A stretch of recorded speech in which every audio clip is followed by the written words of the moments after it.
नमस्कार, मैं हूं सौरभ और आप देख रहे हैं न्यूज़ सप्तक।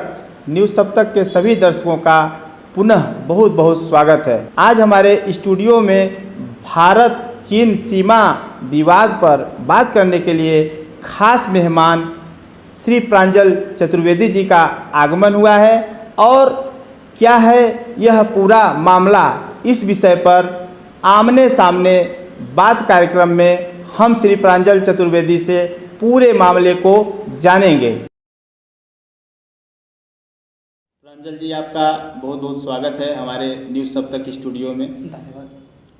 प्रांजल जी, हम भारत चीन सीमा विवाद इस विषय पर आपसे खास बातचीत कर रहे हैं।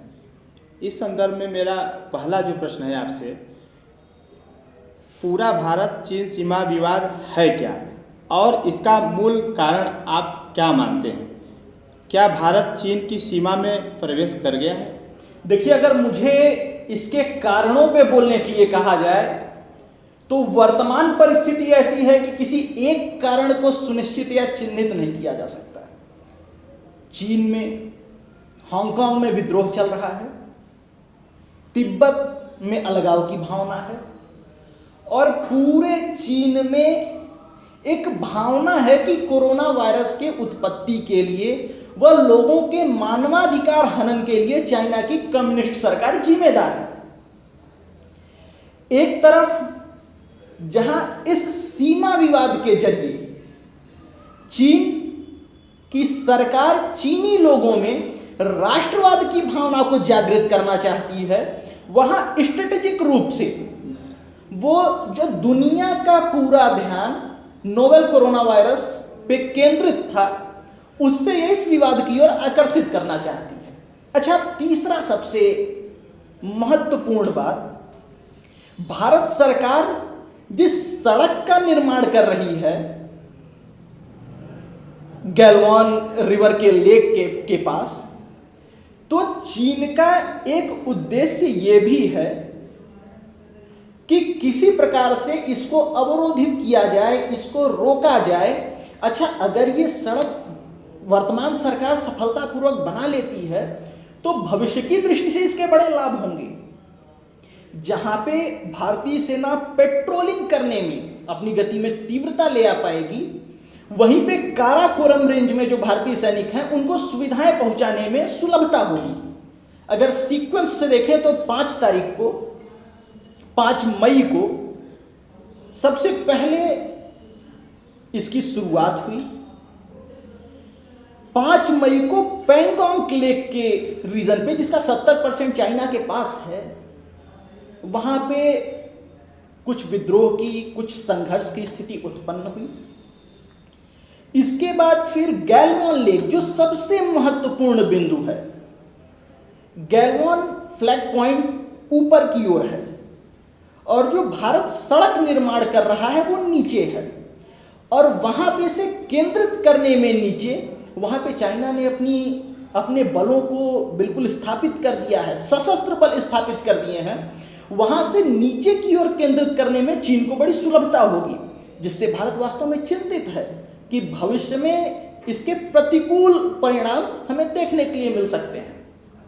अच्छा, वास्तव में चीनी सेना भारत के अंदर प्रवेश कर पाई है या नहीं, या स्थिति क्या है, ये बड़ी द्विभेद की स्थिति है। कुछ स्पष्ट हो ही नहीं पा रहा है। भारतीय सरकार कुछ खुल के बोल नहीं रही है, चीनी सरकार कुछ खुल के बोल नहीं रही है। तो वर्तमान में जो समझ में आ रहा है वो ये कि गैलवान फ्लैग पॉइंट के ऊपर चाइना ने अपने सैनिक बैठा दिए हैं और भारत स्टेटस को, पूर्व की स्थिति यही चाहता है। अच्छा, दोनों के बीच में पैंगोंग लेक के संदर्भ में अगर कहें तो चीन ये कहता है कि उसमें फिंगर लाइक स्ट्रक्चर्स हैं, उस नदी के, उस झील के फिंगर लाइक स्ट्रक्चर्स हैं। तो चीन ये कहता है कि भारत की सीमा फिंगर 2 तक है, जबकि भारत ये कहता है कि हमारी सीमा फिंगर 8 तक है।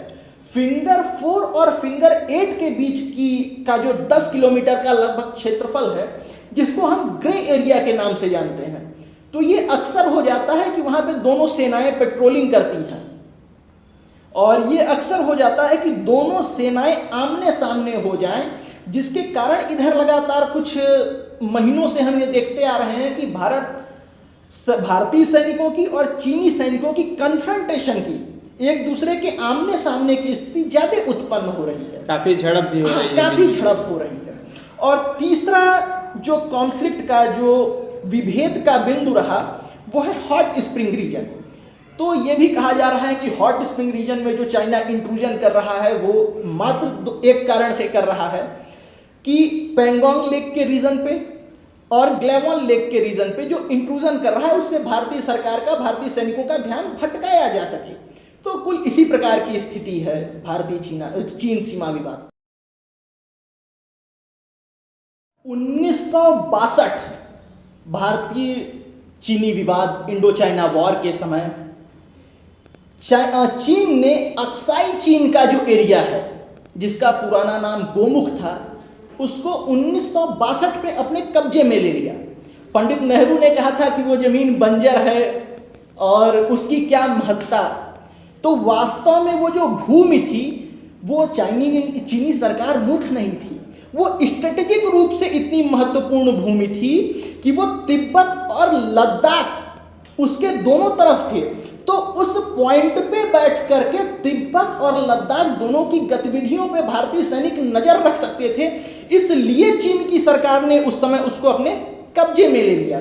अच्छा, भारत में निरंतर जिस सड़क के निर्माण की बात कर रहा था, तो वो दौलत बेग ओल्डी रोड, इससे चाइना का बड़ा विरोध है। चाइना वास्तव में नहीं चाहता कि इसका निर्माण हो। और एक समस्या जो निरंतर, जिसके कारण इस प्रकार के कन्फ्रंटेशंस उत्पन्न हो जाते हैं, वो ये है कि लाइन ऑफ एक्चुअल कंट्रोल का अभी तक डिमार्केशन नहीं हुआ, कोई वास्तविक चिन्हीकरण नहीं हुआ है इस लाइन का, जिसके कारण ये जो ग्रे एरिया का रीजन है, ये इतना बड़ा प्रॉब्लम सेंटर बना हुआ है, प्रॉब्लम ईपी सेंटर बना हुआ है ये ग्रे एरिया। तो मुझे ऐसा लगता है कि लाइन ऑफ एक्चुअल कंट्रोल का डिमार्केशन दोनों सरकारों को प्रयास करके जल्द से जल्द कर लेना चाहिए। निश्चित ही चाइना ये पहल नहीं करेगा, क्योंकि कहीं न कहीं उसके अंदर खोट है। प्रांजल जी, चीन की इस हरकत का भारत किस प्रकार से प्रतिकार कर सकता है? देखिए, भारत को इस हरकत का प्रतिकार या कहें माकूल जवाब देने के लिए कई क्षेत्रों में प्रयास करने की आवश्यकता है। जैसे भारत यूनाइटेड नेशन में जो चाइना उइगुर मुस्लिमों के ऊपर अत्याचार कर रहा है, बर्बरता कर रहा है, उसको उठा सकता है।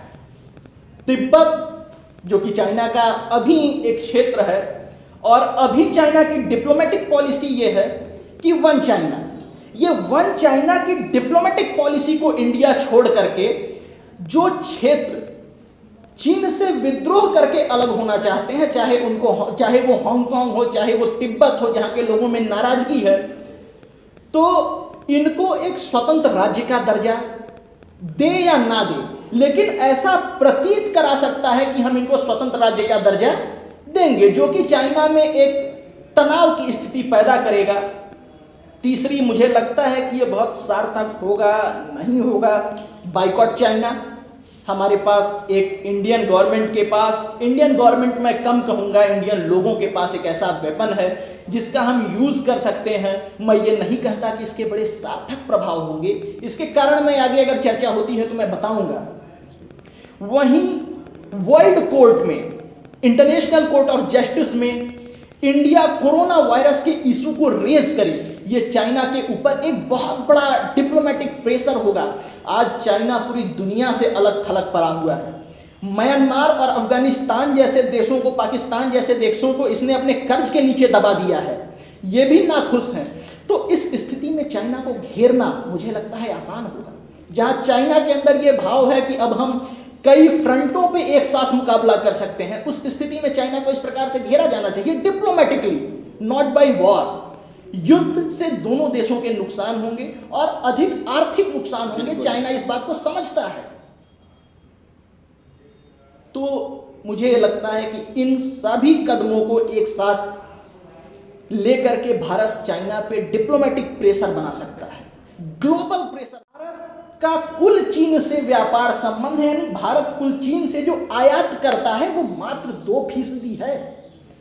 तो कहीं न कहीं मैं ये मानता हूं कि आयात बहुत प्रभावी, आयात पे रोक लगाना, आत्मनिर्भर in sense of only goods, केवल माल के संदर्भ में आयात पे एक अवरोध उत्पन्न करना या बाइकॉट करना उतना कारगर नहीं होगा जब तक हम उसके सर्विस सेक्टर को भी बाइकॉट नहीं करते हैं।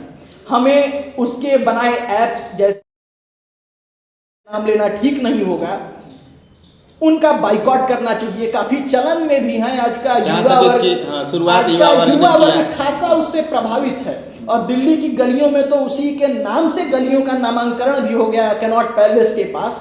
तो हमें उसके goods as well as service दोनों का बहिष्कार करना पड़ेगा, मैं ऐसा मानता हूं।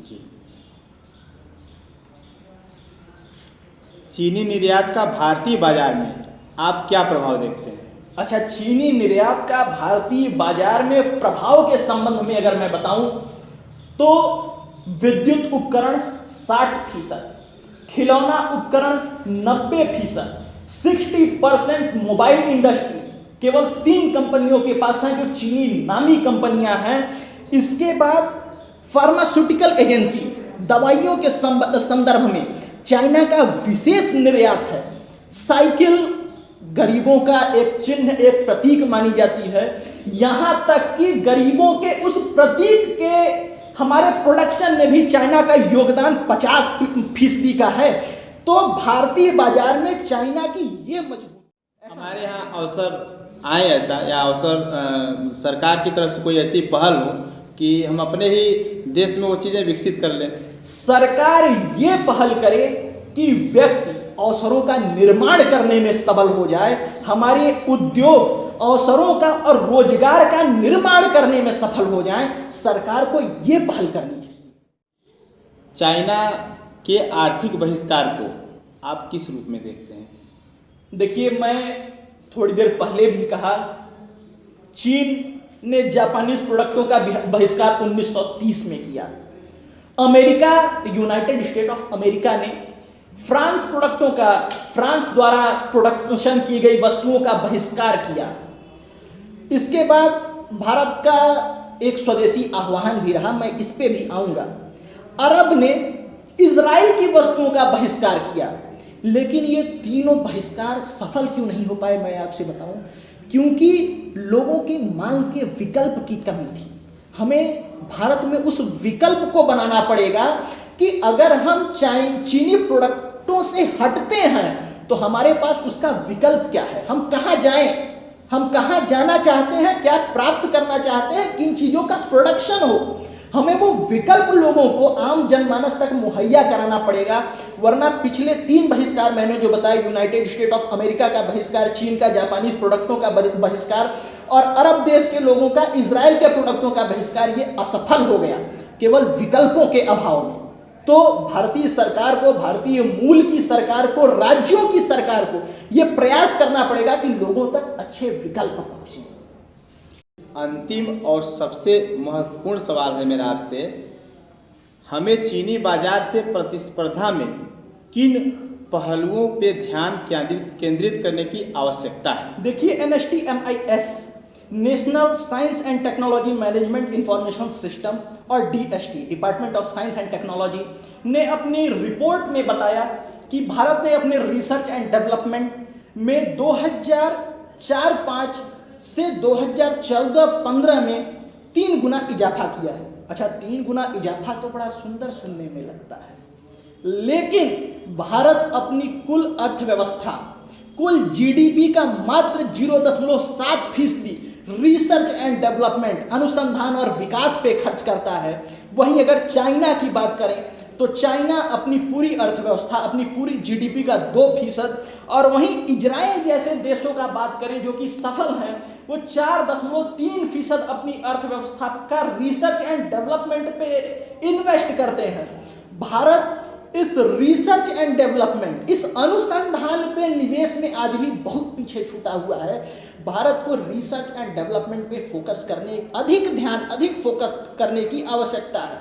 और केवल सरकारी निवेश नहीं, अपितु प्राइवेट, तो हमें अपनी फॉरेन डायरेक्ट इन्वेस्टमेंट की पॉलिसी, विदेशी निवेश की पॉलिसी को और लिबरलाइज करने की आवश्यकता है।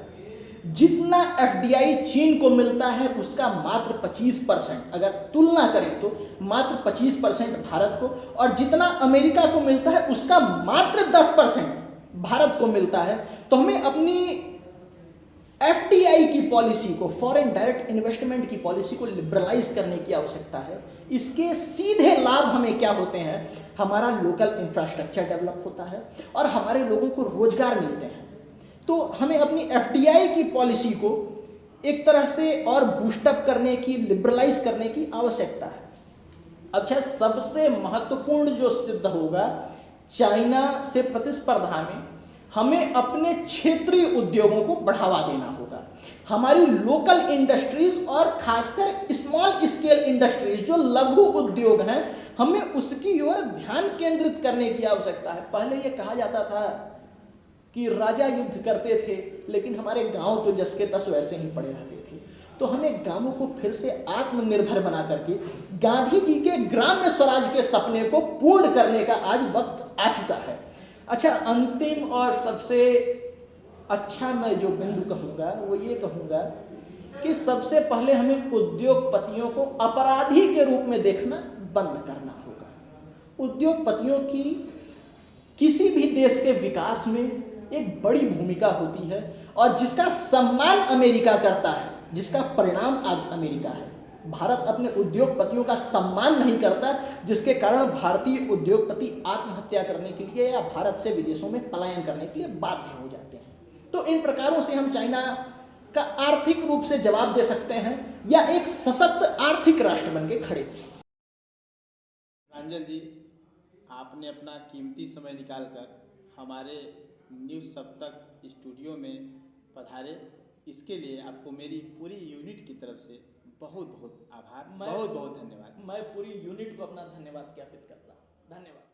तो अभी आपने हमारे न्यूज़ सप्तक स्टूडियो से एक जागरूक युवा श्री प्रांजल चतुर्वेदी जी के विचारों को जाना, और उन्होंने भारत चीन सीमा विवाद पर बहुत ढेर सारी बातें हमारे चैनल से की।